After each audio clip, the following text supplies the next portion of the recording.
এই তো রাস্তায় আসছি। নিতাই, কি ব্যাপার এখন আর আমাদের সাথে মিশিস না? বিয়ে করে নিতাই জীবন শেষ। কি বললি? এদের সাথে মিশে জীবন শেষ করবো নাকি তাই বললাম। আসছি, গেট খোল। কতক্ষণ লাগে আসতে? দোকানে তো ঘেটে তো আইবো। এতই যখন তারা তোর বাপকে বল না একটা বুম বুম কিনে দিতে, সেই বেলা তো নেই। একটা 20 মালকে দিয়েছে গলায় ঝুলিয়ে। কিছু না, কি রান্না করেছো? কেনার সময় দেখে নিও। এই নাও।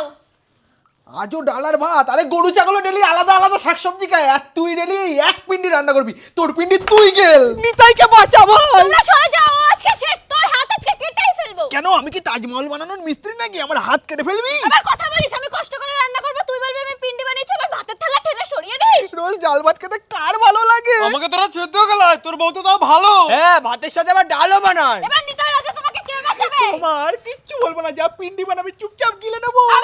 ক্ষমা করে দাও। একটা শর্ত আছে। কি শর্ত? এবার থেকে আমি শুধু সেদ্ধ ভাতই বানাবো। বাস কেন ঝাড়ে? বাকিটা জানি, এবো এরম করিস না।